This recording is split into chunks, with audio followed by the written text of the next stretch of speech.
नमस्कार। सुबह 7 बजे की खबरों में आप सभी का स्वागत है। मैं हूं नीलू। तो कानपुर में तमाम पाबंदियों के बावजूद मुहर्रम का जुलूस निकाला गया। लॉकडाउन और कोविड प्रोटोकॉल की जमकर यहां पर धज्जियां उड़ाई गई। सरकार की गाइडलाइंस को हवा में उड़ाते हुए जुलूस निकाला गया। मुहर्रम में दिन भर सख्ती के बाद रात को पुलिसकर्मी सड़क से नदारद दिखे, जिसके बाद रात में मनमाने तरीके से कई लोगों ने जुलूस निकाला।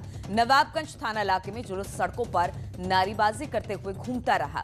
तस्वीरें हम आपको दिखा रहे हैं कि किस तरह से खुली जीप में एक साथ कितने लोग खड़े हैं और बाइक पर भी जो लोग बैठे हैं उनमें भी मास्क पहनना जरूरी नहीं समझा है। हैरानी तब होती है जब सभी धर्मों के आयोजनों पर रोक है तो ये लोग सड़कों पर क्यों घूम रहे हैं। सरकार ने बढ़ते कोरोना संक्रमण को देखते हुए लोगों की सेहत के लिए यह फैसला लिया था, लेकिन ऐसे लोग अगर कोरोना संक्रमित हुए तो ये लोग कितने लोगों की जान से खेलेंगे, शायद इसका अंदाजा लगा पाना मुश्किल है। जुलूस का ये वीडियो सोशल मीडिया पर अब वायरल हो रहा है।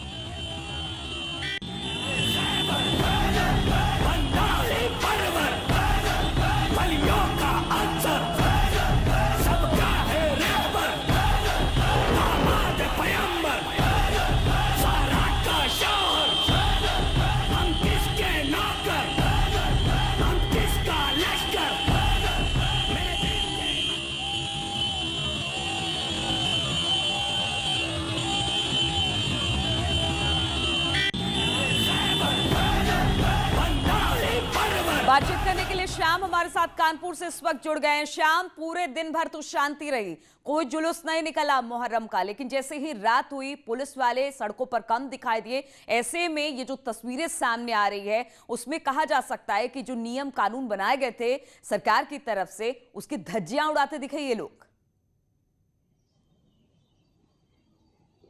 बिल्कुल, जिस तरीके से ये जुलूस निकाला गया वो नियमों कानूनों की धज्जियां उड़ाते हुए निकाला गया, और न केवल नियम कानून की धज्जियां उड़ रही हैं बल्कि दिख रहा है किस तरीके से बेतरतीब तरीके से वाहनों को निकाला गया। तो कहीं ना कहीं जो ट्रैफिक नियम है वो भी तार तार होते हुए दिखाई दिए। एक जीप में दर्जनों लोग सवार दिख रहे हैं। अगर कोई कोविड पॉजिटिव हुआ तो निश्चित तौर पर उसका फैलना निश्चित है। आपको बता दें जी कि पहले से ही सारी व्यवस्थाएं की गई थी कि इस तरीके का जुलूस ना निकल सके, किसी तरीके का धार्मिक आयोजन ना हो सके जिसमें कि लोगों की भीड़ जुटे। इसको लगातार सुनिश्चित करने के लिए प्रयास कर रही है पुलिस, लेकिन ये जुलूस निकलना बताता है कि लोग अभी भी मानने के लिए तैयार नहीं हैं। उनके लिए जान है तो जहान है के नारे के अलावा ये ज़्यादा महत्वपूर्ण है कि उनका धर्म क्या है, किस तरीके से वो उसको मान सकते हैं, किस तरीके से वो पुलिस को झूठा बता सकते हैं। ये एकमात्र मामला नहीं है, लगातार ये मामले सामने आ रहे हैं कि धर्म के नाम पर लोग अपनी जान को दांव पर लगा रहे हैं। लगातार सख्ती कर रही है, लेकिन कहीं ना कहीं कोरोना को लेकर हमें भी सजग होना पड़ेगा। लेकिन इन तस्वीरों को देखकर नहीं लगता है। अगर इन तस्वीरों की बात की जाए शाम, तो ये किस एरिया से ये लोग इन्होंने जुलूस निकाला, कब तक ये सब कुछ चलता रहा और पुलिस को क्या इस बात की भनक नहीं लगी?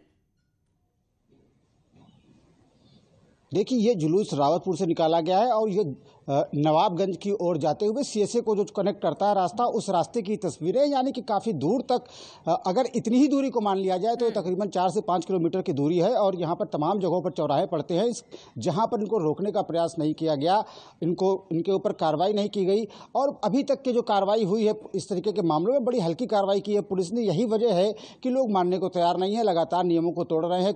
जो उनकी ही सुरक्षा के लिए नियम बनाए गए हैं उन नियमों को तोड़ रहे हैं। आपको बता दें, कल जो मामला सामने आया था और सैकड़ों लोग निशान को लेकर के दौड़ते हुए नजर आए थे, उसमें पुलिस ने मात्र 10-12 लोगों के ऊपर कार्रवाई की थी। यही वजह है कि लगातार लोग उल्लंघन कर रहे हैं। अगर सख्त कार्रवाई जब लोग नहीं मान रहे तो अब पुलिस को सख्त होने की जरूरत है। और अब जब ये वीडियो सामने आया है तो पुलिस को इस ओर भी नजर रखना होगा कि कौन सा जुलूस, कौन से लोग कहां इकट्ठा हो रहे हैं। ये बहुत जरूरी है, खासतौर पर इस कोविड काल में। बहुत बहुत शुक्रिया आपका श्याम, तमाम जानकारी देने के लिए।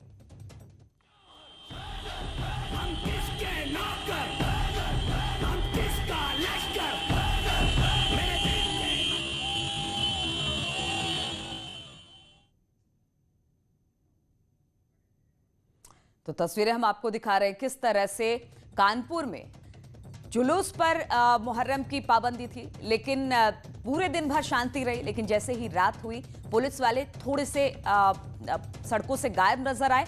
इसके बाद ये जुलूस निकाला गया है और कहा यह जा सकता है कि करीब से 3 से 4 किलोमीटर तक ये जुलूस चलता रहा, लेकिन ना तो कोई इसे रोकने वाला था ना टोकने वाला था और बड़ी ही बेतरतीब तरीके से जुलूस निकाला गया है। बाकायदा खुली जीप में, गाड़ियों में, बाइकों में ये जुलूस निकाला गया है। बहुत लंबी दूरी तक ये जुलूस निकाला गया है, लेकिन फिलहाल पुलिस ने अब तक कोई कार्रवाई नहीं की है। लेकिन सबसे बड़ी बात यह है कोविड है और इस वक्त इस तरह की चीजें सामने आना कहीं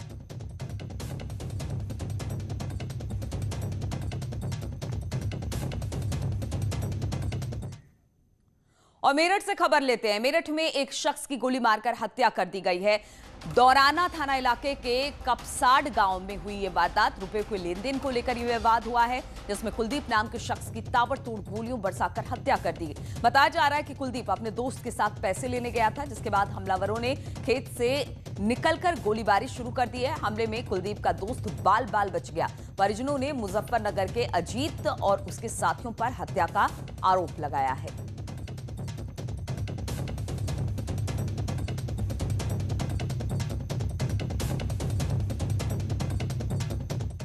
और मेरठ में एक अस्पताल में डिलीवरी के दौरान महिला और बच्चे की मौत के बाद परिजनों ने हंगामा कर दिया। घर वालों ने डॉक्टर और अस्पताल कर्मचारियों पर लापरवाही का आरोप लगाया। घटना मेरठ के थाना ब्रह्मपुरी क्षेत्र के शिवाय हॉस्पिटल की है। पुलिस ने लोगों को काफी मशक्कत के बाद शांत कराया और डॉक्टरों के खिलाफ कार्रवाई का भरोसा दिया, जिसके बाद लोगों का गुस्सा कहीं जाकर शांत हुआ।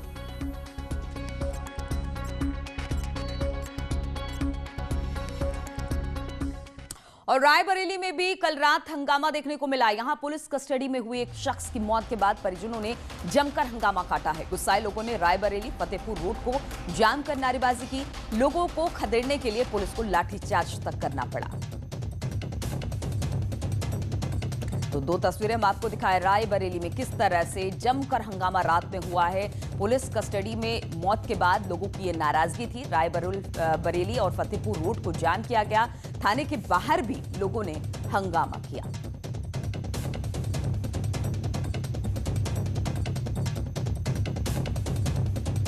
दो तस्वीरें हैं आपको दिखा रहे हैं। पहली तस्वीर रायबरेली की है, जहां पर एक शख्स की पुलिस कस्टडी में मौत के बाद गांव वालों ने हंगामा शुरू किया, जबकि दूसरी तस्वीर मेरठ की है, जहां पर डिलीवरी के दौरान महिला और बच्चे की मौत के बाद लोगों ने हंगामा किया। इन दोनों घटनाओं पर कांग्रेस प्रदेश अध्यक्ष अजय कुमार लल्लू ने ट्वीट किया है और ट्वीट करते हुए अजय कुमार लल्लू ने लिखा कि पुलिस की दमनकारी नीतियों की वजह से उनकी मौत हुई है, जबकि मेरठ का जिक्र कर कहा कि उत्तर प्रदेश में हत्याओं का दौर थमता दिखाई नहीं दे रहा। लल्लू ने कहा कि हर रोज जंगल राज में किसी न किसी अपना शिकार बना ही लेता है। तो रायबरेली और मेरठ दोनों घटनाओं पर अजय कुमार लल्लू कांग्रेस प्रदेश अध्यक्ष ने ट्वीट किया है और रायबरेली में दलित युवक की पुलिस कस्टडी में मौत पर भी उन्होंने कहा कि दलितों और शोषितों पर पुलिसिया दमन जारी है। वहीं मेरठ में युवक की गोली मारकर हत्या कर दी गई। तो इस तरह की बातें अजय कुमार लल्लू ने अपने ट्वीट में की है।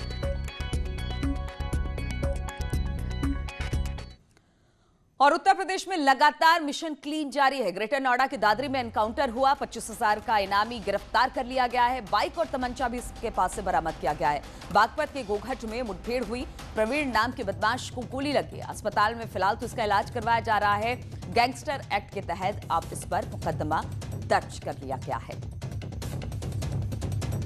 25,000 का इनामी गिरफ्तार कर लिया गया है। पुलिस एनकाउंटर में से गोली लगी। फिलहाल तो इसका इलाज किया जा रहा है, लेकिन प्रवीण अब पुलिस की गिरफ्त में है।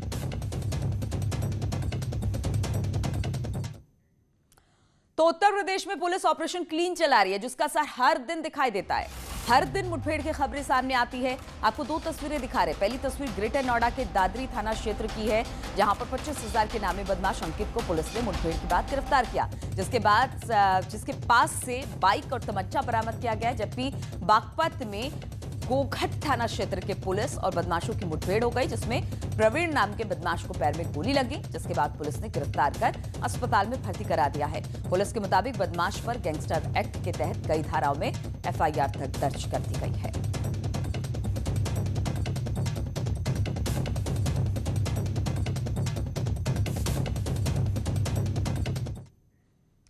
और ग्रेटर नोएडा पुलिस ने बताया कि कैसे इस मुठभेड़ को अंजाम दिया गया।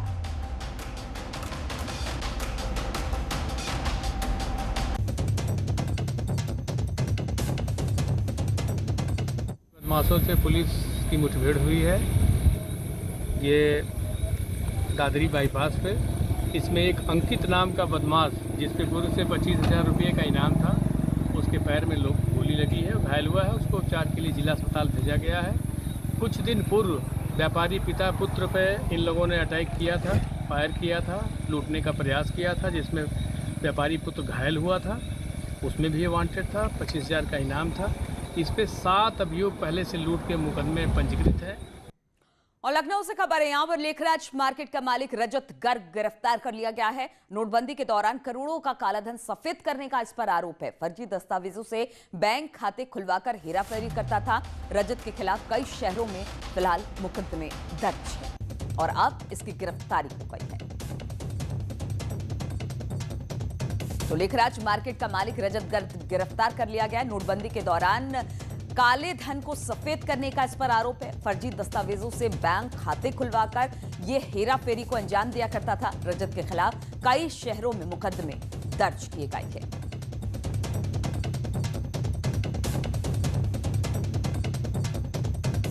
तो जिस तरह से नोटबंदी हुई थी, उसमें बहुत काले धन को सफेद करने की कोशिश थी। उसमें से लेखराज मार्केट का जो मालिक है रजत गर्ग, उसे अब गिरफ्तार कर लिया गया है। ऋषभ हमारे साथ जुड़ गए हैं। ऋषभ, रजत गर्ग पर किस किस तरह के आरोप हैं? देखिए, 2016 में जब नोटबंदी लागू हुई थी, उस समय इनके ऊपर काले धन को सफेद करने का आरोप था, या जिस करेंसी बैन कर दी गई थी, जिसको रोक लगा दी गई थी, उसको इन्होंने नई करेंसी में चेंज किया था। लेखराज मार्केट लखनऊ की एक पहचान है। ये परिवार लखनऊ का पुराना प्रतिष्ठित परिवार है और नामी बिल्डर भी है ये परिवार। इसकी मार्केट में ही कई ऐसी बैंक्स हैं जिनकी मदद से ये किया गया। इनके अपने कुछ एम्प्लॉइज थे, उनके फर्जी आधार कार्ड और दस्तावेजों से अकाउंट तैयार किए गए और फिर इन्हीं के परिवार के कुछ बैंक अकाउंट थे जो दूसरे लोगों के नाम पे खोले गए थे, उनमें ये रुपए ट्रांसफर किए गए थे। कई बार इनकी शिकायत हुई थी, उसकी जांच की गई है। जब कुछ चीजें उसमें सही पाई गई है जांच में, उसके बाद इनकी कल देर रात को गिरफ्तारी की गई है। चलिए, बहुत बहुत शुक्रिया आपका ऋषभ, तमाम जानकारी देने के लिए। और हरदोई में मिड डे मील का राशन लेने गए बच्चों के साथ दुष्कर्म का मामला सामने आया है। परिजनों ने शहर कोतवाली में इस बात की तहरीर दी है। आरोपी खीरे का लालच देकर बच्चों को बहलाकर लेकर गया। बाद में आरोपी ही अपनी साइकिल से बच्चे को घर छोड़ गया। पूरे मामले की जांच सीओसीटी कर रहे हैं। गांव के एक व्यक्ति द्वारा हुक्म किया गया है। बच्चा राशन लेने जा रहा था, रास्ते में वो मिला और उसको खीरे के खेत में खींच कर ले गया है। इस संबंध में मुकदमा पंजीकृत कर लिया गया है और शीघ्र ही अभियुक्त को गिरफ्तार करके जेल भेजा जाएगा। और रविवार को उत्तर प्रदेश सरकार ने भी अनलॉक 4 की गाइडलाइन जारी कर दी है। 7 सितंबर से चरणबद्ध तरीके से मेट्रो शुरू होगी। 30 सितंबर तक स्कूल कॉलेजेस बंद रहेंगे। 21 सितंबर से कार्यक्रमों में 100 से ज्यादा लोग शामिल हो सकेंगे। तो अनलॉक 4 की गाइडलाइंस उत्तर प्रदेश सरकार ने जारी कर दी है। इसमें सबसे महत्वपूर्ण है कि मेट्रो को चरणबद्ध तरीके से खोला जाएगा। हालांकि बच्चों के स्कूल कॉलेजेस अब भी 30 सितंबर तक बंद रहेंगे।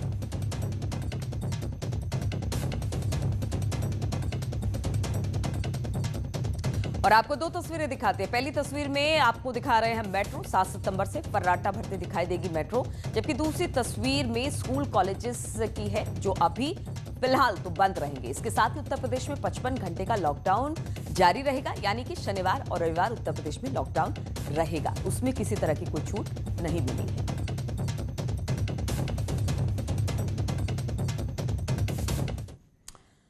और सीएम योगी के गोरखपुर दौरे का आज दूसरा दिन है। सीएम योगी गोरक्षनाथ मंदिर में आयोजित एक सेमिनार में शिरकत करेंगे, जिसका विषय है श्री राम जन्मभूमि मंदिर निर्माण का शुभारंभ, भारत में एक नए युग का आरंभ। इसके साथ ही मुख्यमंत्री योगी आदित्यनाथ अपने गुरु महंत अवैद्यनाथ और दादा गुरु महंत दिग्विजयनाथ के श्रद्धांजलि कार्यक्रम में भी शामिल होंगे।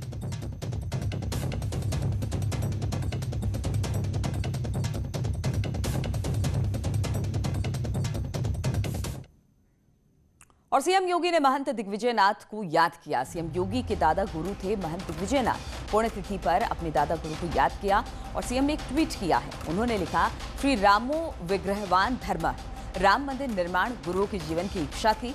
गोरक्ष पीठ में राम कथा प्रसन्नता का विषय है, सीएम योगी।